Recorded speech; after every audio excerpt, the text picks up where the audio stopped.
Transferable skills. From Cackle Media, this is Transferable Skills. I'm Noah Mishkin. Today's guest is Britany Klenda, who I have the privilege of knowing for a very long time, and you now have the privilege of getting to meet today. Welcome to the show. Thanks, Noah. Great to see you. It's been a while. It's been a long time. Let's give some quick context and background. Sure. At the very beginning of my career, and I assume yours, but we'll get into that, we worked together at a local Chicagoland architecture firm. And that's where we met. We worked together for a couple of years before I quit because I'm a quitter. Yeah. That was actually my first job. That was your first job out of college. Yep. And our crew that were there at that time, feel like family. I just ran into one on the road on the way over here. And it's so good to see all of them. And I have such happy memories of that time. Our good friend Brad introduced, maybe it was John also, shout out to John and Brad, introduced, and Doug would also partake in lunchtime board games, which we did most days. Yeah. It was a good way to introduce new games, but more than importantly, we bonded over that. We had a lot of laughs. It was a good break from the work. Right. And we created lasting friendships and memories. Right. And architecture, as you know, is a very demanding profession. So we would have some long days, late nights in the office, and being able to break it up with some game time was fantastic. If I remember correctly, you went to Arizona State University. I did. Tell me what that experience was like as a student going through a very rigorous program. Yeah. At a young age, I knew what I wanted to do. My dad actually got a Windows 95 home architect program when I was pretty young because he was doing some things around the house.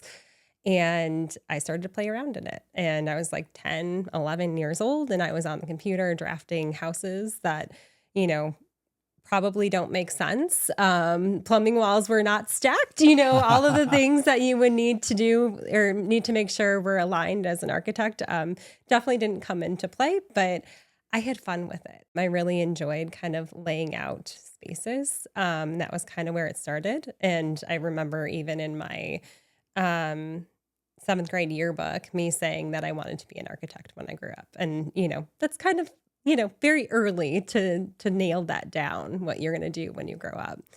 If you're in some sort of design, there is a huge element of play. Right. And I think play sparks creativity and opens your eyes to possibility. A base. Yeah, it's a basis of pushing creative output. And I think that's important, is that from play comes creative output. Yeah, and I think at an early age too, school didn't come easily for me. Studying, memorizing, learning in the way it used to be structured didn't fit me. So because of that, I had to create some workarounds, something that maybe another child could just go from point A to point B. I had to go all the way to point Z and all the way back again. Yeah. Which is absolutely okay, because I really think that helped as well in my creativity and in my, grit, and in being able to kind of see things through, even if it, isn't exactly the easiest task. So that kind of, I think, played into my creative nature as well. College was a welcome reprieve from the structure of school. This was the first time that I could select my own classes and kind of choose your own adventure. I loved that freedom. I thrived on it. Even some of the more challenging classes, I feel like I rose to the occasion because it was free, and I had just much more say in what I was doing. The work was hard. It was time consuming. You had to be present. You had to be patient. You couldn't rush things. You really had to kind of take your time. I think I pulled one all-nighter freshman year, and I said, I'm never doing this again, because I got home and I was like, I'm hungry. I'm tired. I don't know what to do first. And I just felt so lousy that I was like, I'm not doing this again. So I ended up learning a lot of time management skills. So I would be the one, we're in college, right? And I would be the one to go into the studio on a Saturday at 9 a.m. so that I could get ahead of some of the work. And I'd say, I'm doing, my model today, and then my drawings tomorrow. And I was able to kind of really refine those skills too. When I came out of school, I was very proud of my work ethic. I was very proud of how I can work and work and work. And I will say in the real world, and now with a family, that leads to some issues with barriers between your personal life and your work life. And I always wanted to give 110% to work. And I think that college kind of steers you in that direction to where you just need to keep going and keep working. And it just wasn't very good for my work-life balance in my professional career. I agree. That's the only negative I've had from architecture school. I agree with you about time management is a huge skill that is learned. Yeah. And I credit, honestly, my wife with helping me course correct. Right. In the first 3 years, I pulled many all-nighters on a routine basis.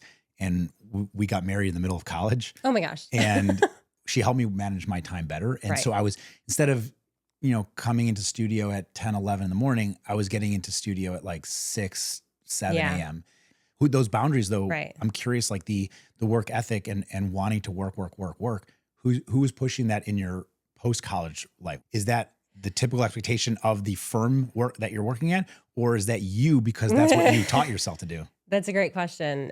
I think it was kind of a perfect storm in some ways because I came out of school during the height of the recession. Mm-hmm. You didn't go shopping for the perfect job. I mean, you had a job and you stuck with it. And I think the fear of losing my job kind of hit at the same time as me coming out with that perception of giving 110%. I'm not going to lie, I wasn't making much money, but I was putting in extra hours because I just was, that fearful of job loss at that time. My mom had lost her job at that time. I had to pay back for school to them because they had taken out a loan that got me through school. I lived at home paying them literally every paycheck basically went straight to my parents. We call it maturity.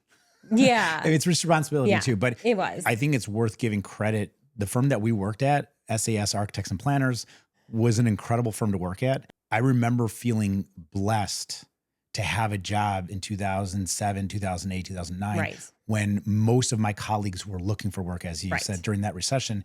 And even when work was few and far between, they didn't lay anyone off. They were an unbelievable firm to work for, and I imagine still to work for because a lot of those people are still there. Yeah, I miss it. I actually do. I miss that family culture that was there, and I feel like it was just very close-knit, and I learned a lot there. I actually was introduced to corporate real estate there. So I was just going to ask you about that transition. What sparked a transition for you? I had worked for SAS for 6 years, and somewhere in between, I started to become the space planner. The corporate clients we worked with, there were a few women that were powerhouses. And I just looked up to them and, they were kind of mentors to me and I wanted to be like them. So we would be at a meeting with the client and with the construction team and with, all of the trades, and me and maybe one or two other women would be representing in this table full of maybe 15, 16 people. So I took pride in that. I was like, these women are, badass. Like, that's amazing. I kind of also was hitting a point where the technical sides of architecture weren't interesting to me as much. So, the details and the ins and outs of how the building comes together, like, that's not me. I really like the creative aspect of the design process and what goes where and how people use the space and how the space flows and all of that. That's like amazing to me. That's my dream. That's my play. But the technical aspect just was not appealing to me at all. So I kind of was realizing it's time to move. And I had a friend who worked for my current company, JLL. So I decided to make the jump. Scary or easy? Easier than I expected. I was very scared to do it. I also get so connected to colleagues that plays a part in my apprehension. I even see it now. Like, I mean, I switch accounts every few years within my company, and that's the hardest part for me. Switching positions is letting go of a team. That means a lot to me. But it ended up being, the best decision I made for a multitude of reasons. Take me down this path. At some point, life gets a little bit interrupted and disrupted, to say the least. I started with JLL in a team that's called occupancy planning, working with a client to determine how much space they need. And that's what I came from. So I fit right in. I got to see so many clients so quickly because it was the JLL consulting team, and we would get in and get out, right? So we'd sometimes just produce a couple test fits. Sometimes we'd go into more depth and create a whole project that's maybe a few months long. But it was so different than the architecture world, because in architecture world, you would see it from, schematics all the way through to completion, through walkthroughs, punch list. Yeah. So like you got to see everything. And there was a rewarding factor to that, know? So if I'm understanding correctly, you are that first consulting arm of JLL who's going in and assessing the needs and putting together essentially an analysis, say, here's what we believe you need. Right. And then you're they out. can do whatever they want with it. Right.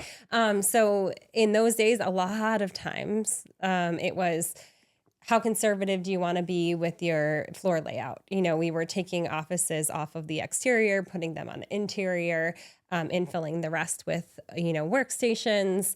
If you introduce benching instead of workstations, you would get this. So it was really that pick your adventure. It was like we would give them those options, and we would give them some layouts for it and have them pick. At the same time, I also supported a tech client, and I was supporting their occupancy planning kind of in a different way, where they have something called a CAFM system, computer-aided facilities management system. That is something that helps them understand their employees, where they're sitting, how many head count they have, the square footage of all their spaces. That was a totally different side of occupancy planning from what I had brought with me from the architecture firm. So in 2017, I had my daughter, and I think that's the first time I kind of came face to face with that. Oh, I can't give 110% anymore. Yeah. I would, sometimes be putting her down, going and working, and hoping that she wouldn't wake up. Yeah. You know how it is with a little one. And luckily, my manager at the time heard of another opportunity. I took on data analysis. That position was more looking at the head counts, the behaviors. So badge data kind of started to come into play. Team adjacencies. They were going through an entire kind of renovation, and they were introducing the hot desking idea. What's that? Hot desking, mobility. Basically, when somebody doesn't have an assigned desk, and they're coming in and they're just utilizing a desk within their space. And there's a lot of change management that we did with that, meeting with the teams, making sure that the space met their needs as far as functionality, specialty spaces. And then we also do the change management of this is what work looks like now, and this is what it's going to look like. Are you saying with growth and development of technology and integrating new systems, or you're saying specific to that company and what they do? It's more the new environment that they will be sitting in. So that hot desking, hoteling, it's a totally different way of working, right? You come in, you pick the seat that works for you. We had some quiet zones, laid out on the floor so they could go choose to sit in those seats versus in one of the, benching seats that's just in the open office. It's like kindergarten. Yeah, but it actually, that company was doing it very well, I would say, because the change management is a huge piece to the success of a change like that. They did have all of those pieces put together to make sure that the employees felt heard and that they felt like they were a part of the transition and that they had all of the understanding that they needed to go into it. But imagine, some of these employees are coming from, I had an office, but now I'm not office eligible. Right. It's an adjustment for them. I can't share a desk. I have pictures of my family on my desk, like. I take phone calls a lot and it's going to bother these people or this person smells bad. Yes. How do you democratize these decision-making when it's going to affect so many people and there's different preferences and styles and needs? Who makes these decisions for everyone? Yeah. I mean, it's really in discussions with the leadership. Now we're seeing a lot of data analysis, and I think there's the need to go back to the human element a little bit more too. So that's what my role is now, is really marrying the human element with the data. What are you informing them of? How they're using space or how the world uses spaces? So we do how their specific company seems to be using their space currently, right? Like a traffic study internally. Yes. It used to be a simple metric of we have 100 employees at, 150 square foot per person. When a team or an individual is making these choices for layout and style, is it often driven primarily by budget? Is it by function? Is it by culture, like what we're trying to build here? All of it. We're really that tie between brokerage, which they say, how much space do you need to a client? And then they go out and hunt for it based on the client's needs. We're that like analysis that comes in to ensure they're not spending extra money on extra space that they don't actually need.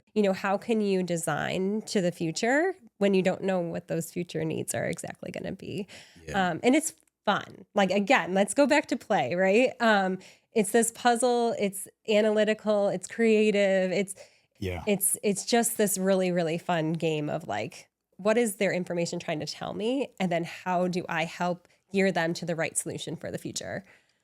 I don't think I've ever done this, which is typically you're going linearly forward. Yeah. I actually think I want to look backwards right now because I'm suggesting that you in this role, if this came before, you would probably be a much better, well-equipped architect because you understand the use case of how people work and occupy a space. Especially in commercial, even in residential, I can see the case for that. But if you had these skills now, at an architecture firm for doing layout, you'd be a tremendous asset. Absolutely. Yeah. And I love it that, my career, I just feel like I picked up pieces. Like everywhere I was going, I picked up these pieces and I continue to, right? Continue to grow. Right before COVID hit, I had been working with their analytics department to develop dashboards about occupancy. They switched those for a safe return to office. They were doing the social distancing. They were making sure that, there wasn't too much load so that we could still have the 6 feet apart thing. They did all of that, I would say, because we had developed those dashboards. It was literally perfect timing. The dashboards you created actually have their own transferable skills. They did. They're repurposed in an unforeseen way that were very important. Yeah. So, the whole project I was, hired to do there kind of fell through because of COVID, but I do pride myself in that contribution. And then after that, I moved on to, again, with JLL, to an amazing tech account. And it was about that time when my son was probably about 3 years old when we started having problems at home. He had some major behavioral concerns, and I just felt like the world was kind of crumbling. It was, I'd be working really hard. I'd be putting the kids to bed, reading them a book, thinking about work, while reading them a book. I don't know how we do that, but you can literally be reading the page and you can literally be somewhere else in your mind. And, I just remember a lot of nights of that, a lot of nights of getting frustrated, especially with my son, because nighttime was hard. Every single night there would be like a huge meltdown. And I know anyone with toddlers knows that is kind of par for the course, right? Every day when I would take him to school or pick him up from school, I would literally be like walking on eggshells, like what's going to set him off? And he would be throwing a fit in the middle of the hallway at school. And I knew something was wrong. And in the same time, we moved. We had another baby. So we were really like kind of in the thick of it. There was a lot going on, and probably reason for me to believe that his emotional regulation could even be from, all of the different pieces that were moving around him. I just had this premonition in our new house that something was going to happen here. I can't explain it, but he went to a new school, and within the first week of attending that school, his teacher said he wasn't using his right hand as much. He was 3 to 4, and he had just turned 4, and we just thought he was kind of leaning towards being a lefty. And when she said that, it kind of, stuck with me, and I started to videotape him and kind of just observe. So I was just kind of like making a mental note of it. I just told my pediatrician, hey, can you watch a few videos of Bennett? And I had called him crying before. I mean, Bennett's outbursts were so extreme, and he said, you have to go to OT. You have to, discipline him, right? And I'm just kind of like, I have experience with kids. I know how to get kids to do things, right? I know how to act with them. You also know your own kids. Yeah, and this was just extreme, right? So that same pediatrician, I showed him the video, and he kind of looked at me and he said, did he used to use both hands? And I was like, yeah, like just fine. He kind of paused, and I really took that pause in, and he said, this warrants a visit to neurology. So literally right after that appointment, I called Lurie Children's Hospital, which has been absolutely amazing. I called them, and I was on the phone and with the scheduler, and she's like, there's an opening for Monday. And I was like, Monday? Like this Monday? And she was like, yeah. And the next one after that is October 20 something. And I was just like, October of 2028. Probably. That's how these things work. Yeah. So I was like, you know what? I'll take it. I'll take Monday. We went in, and she asked some questions about his kind of regression with his right hand. I showed her the videos, and she said, I think we should go for an EEG today. And the next morning, that Tuesday, I received a call from the neurologist at 8 a.m. They were slowing on the left side of his brain. It's crucial that we get the MRI scheduled. We actually had experience with MRIs before because my daughter had seizures as a baby. And I feel like a lot of that prepped us for what we were about to find ourselves in. They wheeled him back for his MRI, and we went to the water tower, had some lunch, and we came back. And that's when our life changed forever. She said, I'm sorry, but your son has a tumor. That night, I was at the hospital. I stayed over with him. He was admitted, obviously. And I was just hoping for an answer, and I couldn't sleep. And I asked for the clergy to come in. And I remember talking to her and just being like, tell me he's going to be okay. I was looking for someone to just say, he's going to be okay. And she couldn't, and nobody could. The doctors can't. Nobody can tell you your son is going to be okay. And I just was so frustrated. And I remember going into his room and just laying with him in his bed. And then all of that frustration just kind of going away, and just realizing this is where I need to be, just with him. And no one's going to tell me what to do or where to go. I just need to be with him. The pain is unreal when you hear something like that. It felt like bricks or rocks, just inside my chest, just weighing me down. I don't even know how else to describe it. And I read a book, Between Two Kingdoms, by Soleka Jawad, I believe her name is. She said something in her book, and I'm totally going to butcher it.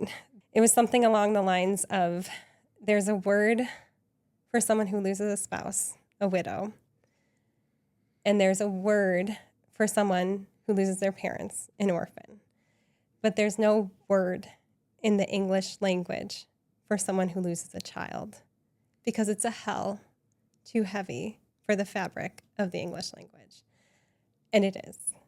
It is. Any parent who has gone through something similar than our path, I don't care what it is, or any parent who has lost a child, my heart goes out to them because it's the most painful thing you could ever experience. He was going to go in for a 5 to 8 hour surgery to remove the mass. And how do they prep you for that? Yeah. I mean, you have clergy, obviously, there's for theology and spirituality and comfort. And then there's the surgical team, which is going to tell you all the science and the technical stuff. And here's what we are going to do. How do they prep you to just accept what's about to happen without knowing an outcome? Yeah. So it was actually the nurse that I think helped us through a little more than anyone else. She really told us that, this is going to be a long journey. And this is just the very beginning. And there's a reason why we're here, and there's a reason why she's here. And it gave us some comfort in that moment. It was a revolving door in his room from that point on. Sure. There were people coming in for all sorts of reasons. Poking and prodding, checking, looking, reading. And just like, we met the oncology team, and it's just so overwhelming being in that situation. Nothing can ease your mind. How many days of no sleep did you have? Oh my God, I have no idea. No idea. And I cried. I cried all the time in the shower, when driving alone. Those were the 2 times that I would just let it go. It was pain, like just so much pain. Was alone time better or worse? I needed it, and I needed the cries. But yeah, so he went back for the surgery. I held the surgeon's hands beforehand. And again, these are all people that we have just met. Just met. Yeah. This surgeon was incredible. And I held his hands, and I just said, my hands have protected my son since the day he was born. I can't be there. Your hands are now my hands. And they were. And he got it all after 5.5 hours. Which was amazing. And then we were in the hospital for a few more weeks recovering from the surgery. Our community rallied around us, helped us with a meal train, a revolving door of caregivers for our other 2 kids. I mean, my little one was only 1, he was only 1. And I feel like I missed so much of his life in those months when I was there with Bennett. But it was a long journey. That was just the start of it. So you started off with this bang that's just like totally life disrupting. And then from there, he went into physical rehabilitation. He had to rework, his right side. It was inpatient. It was for about a month, and it was a lot. It was a lot, like 3 hours a day of therapies. That's exhausting. Yes. And then the next phase was radiation. So he had 6 weeks of radiation, where every day they had to sedate him. So I would have to take him every day. I luckily stayed at Ronald McDonald House and had my meals for me, because I honestly don't know how I would have done all of the other things and traveled to and from our house to radiation, and then also do PT and OT on top of that. It was hell. Those 6 weeks that's the time that causes me the most PTSD. And he wasn't feeling well, and he was grumpy, all those things. I was at a breaking point at the end of radiation. And then we went into a year-long chemo plan. He had 9 rounds. What was that like for him going through radiation, if you don't mind? Radiation. He lost a lot of weight. That was the hardest part for me. He had burns on his face, from the radiation, as a parent, putting your child through that and like willingly putting your child through that is super, super hard. Yeah. We had friends that were on the same trajectory as us, going through the same steps at the same time. And that was super helpful. I mean, anyone that we met during this process instantly became like a best friend. The Sure. way that you can just bond with someone when you're going through something traumatic like this is insane. We all know someone who's gone through something hard. Yeah. And no matter how close you are to that individual, you should never have to go through it yourself. And part of the opportunity is to really get some insight, I think. Yeah. Because sometimes you don't know what to say as a friend. I don't know, maybe it's me. Maybe I'm overly analytical, and I suspect you're very much like me, given a lot of our past and who we are, that I tend to overanalyze things where I'll say, I want to check in. I'm going to send a text message. How long should the text message be? Oh. Do I want the text message to be statements or questions? Should I offer something, or should I volunteer something? Should I give them a choice? And then, mine is different. Mine is. Am I texting too much? Am I texting not enough? Mine is like, I want the perfect thing. I want to give them the perfect thing. So I'll be thinking about it and looking for it, and I'll be like, it has to be something that's really meaningful, and then I'll totally miss my window of giving them something. That's me. Like something is better than nothing. Yes, exactly. I want it to be perfect. I do it with gifts too, just general gifts. But like, I think the thing that stood out to me was the people who just did, like people say, how can we help? Like, what can we do? I don't have the mental bandwidth to be like, actually, you can do this. And I'm going to give you a list of all these things. Like, right. I didn't have that. And we Nor had should so it be your much responsibility coming at us. But the people who just did really stood out in my mind. And there were some that, I wasn't quite as close to that kind of came out of the woodwork. And there were some that were like, really good friends of mine that kind of fell out of my life a little bit because they might feel awkward. They might feel awkward. They don't know what to say. They also don't. I mean, my child was bald, and it was very clear that something was going on with him. Mm-hmm. Going out in public is hard. Like you get sympathy looks, you get people just preying on you. Mm-hmm. There was no way to hide it. And I can see how, if you haven't been around it, or if you don't have that empathy to understand it, how it would be challenging to go back to the way things were, to just really interact the way that we interact. The beautiful thing about kids is that they don't see that. He completed his treatment in December of 2024, which is amazing. But that's another thing that, you get all the support while they're in treatment, and then they ring the bell, and all of a sudden, there are people who disappear again. Totally fine. I understand. There's this perception that everything is good after that. And I will say the first 6 months after treatment were almost, they weren't as hard as radiation. Please don't get me wrong. Or even, treatment. There were some really, really hard times in his chemo treatment as well.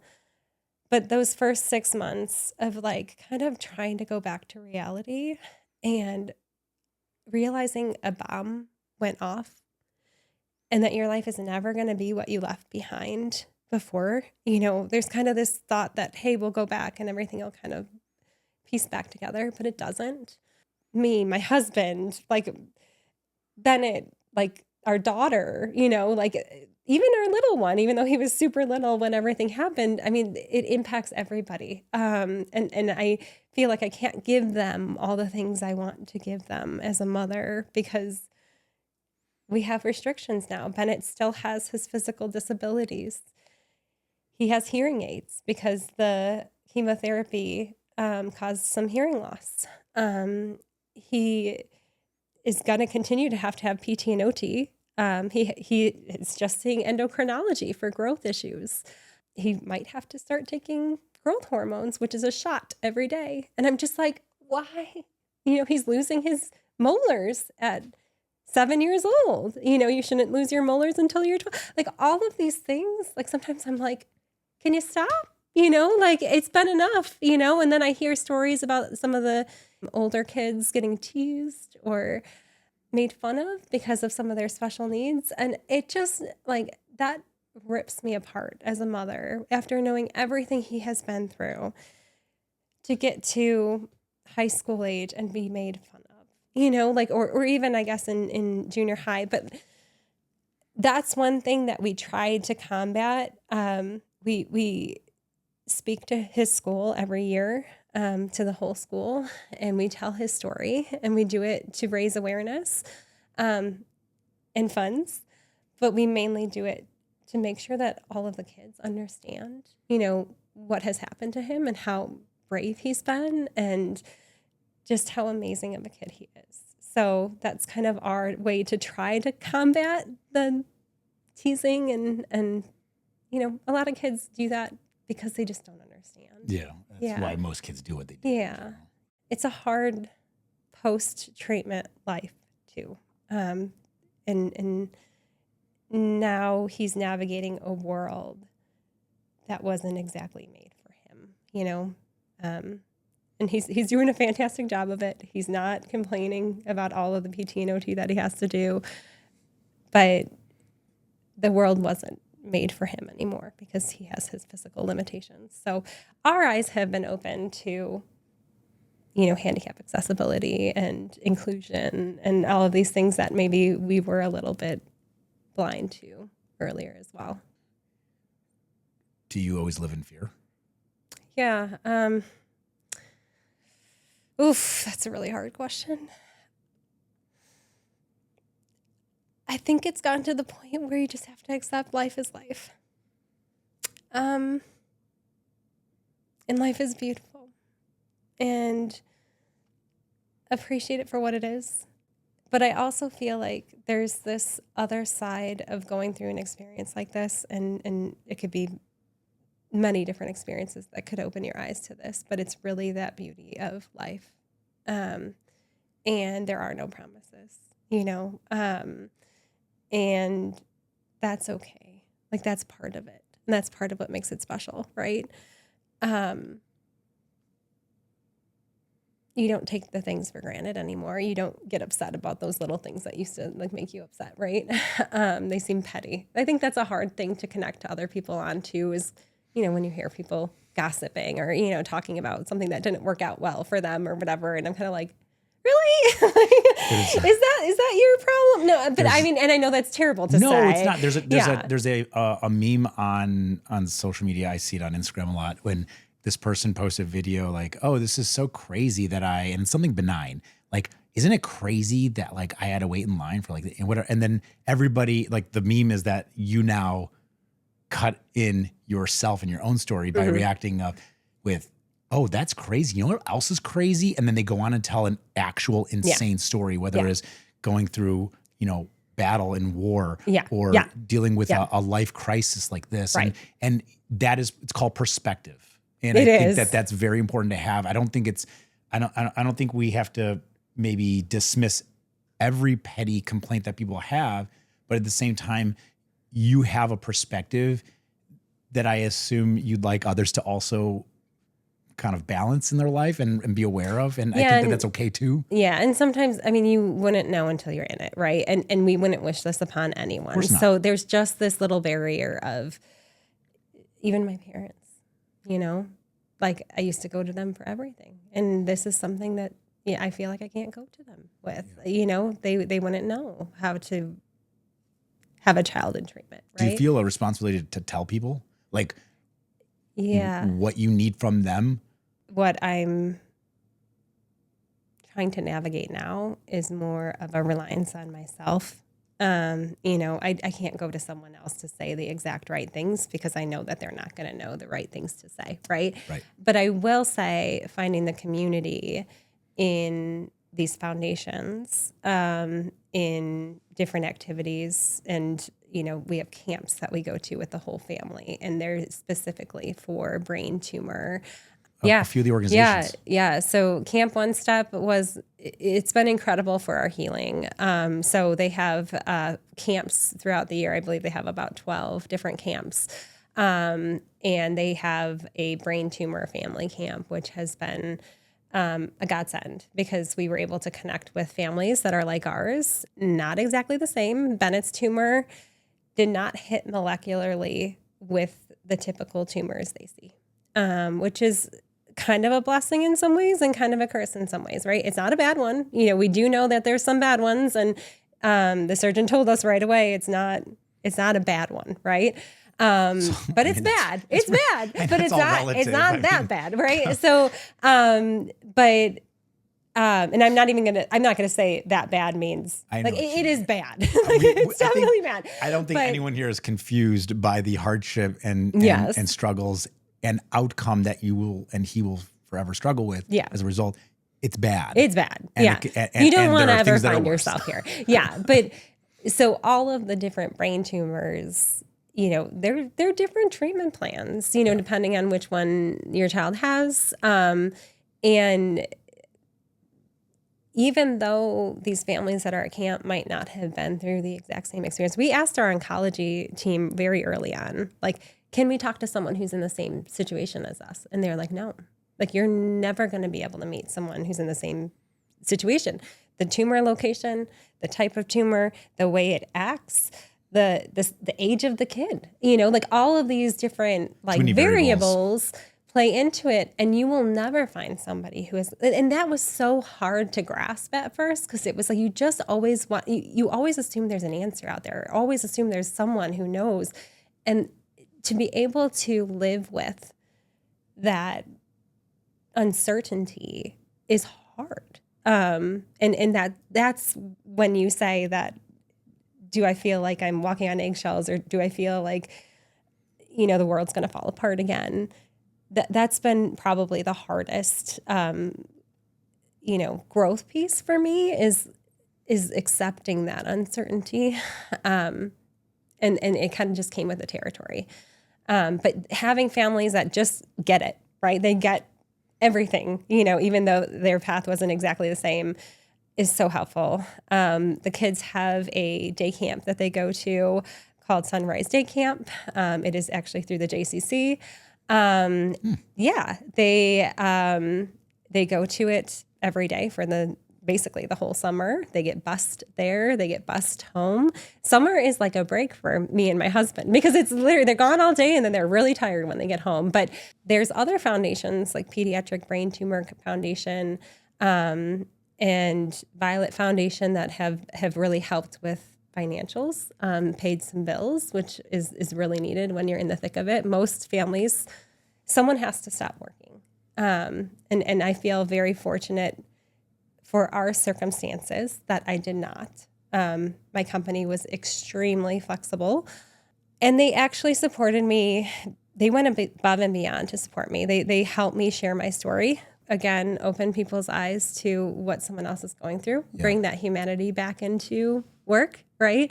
On this large scale, it's not as easy. And the comments I got back, or the people that reached out about my story, were so comforting. That connection that you typically don't have in more of a digital world is great. You got to build up your war chest of strength. Yeah. You got to get the strength wherever you can glean it from. Yeah. And then my company even nominated me as Sarah Mount's Working Parent or Caregiver of the Year. That's my one decoration on my desk. I think that is something that I'm more proud of than anything else. Not advanced degrees, not like me being a parent.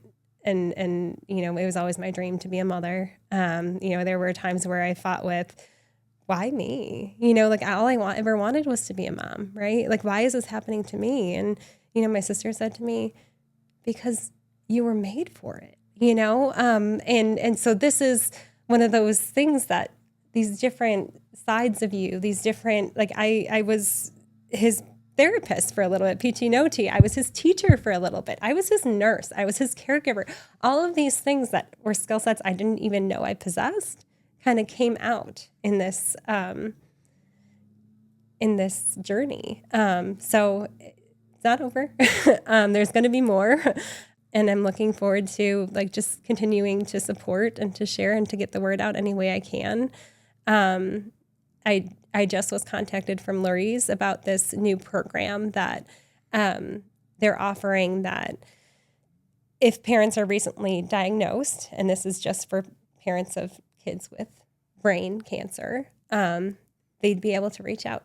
And they asked me if I would like to be one of the representatives that they could reach out to. And I said, yeah, absolutely. I would have loved to have that. Not necessarily to hear the ins and outs of what another family went through at that time, because I don't think I was ready to hear it, but to have a listening ear that really understands.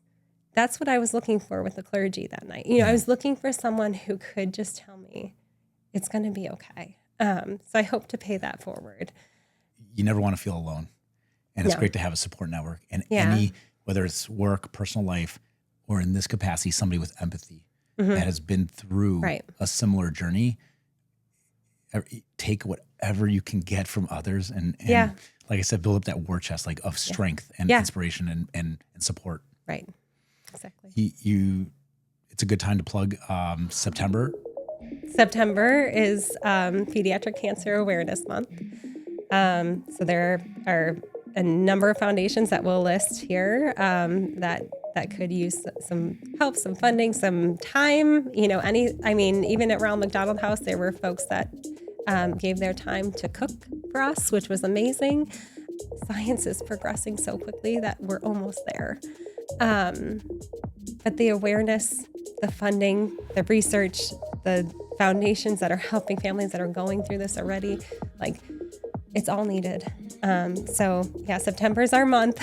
So we're going to link all of these organizations below. Please consider supporting any of these. And if not some of these, there are probably plenty of other ones that would also benefit from your financial support. And I know families are looking sometimes for opportunities to guide their kids in the right kind of moral, ethical opportunities. And that's teaching your children the importance of giving. Right. And that is financial, but also of time and effort. Reach out to some of these organizations if there's ways for your kids and your family, especially together, can help these organizations hands-on as well. Not just September, but year-round. Yes. Thank you. Thank you. Very personal journey, and I am more than appreciative and grateful that you were here today and willing to share this.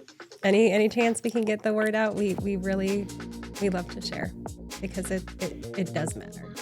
And there's other kids that are going through this right now or just in the beginning stages, and we need to fight for them.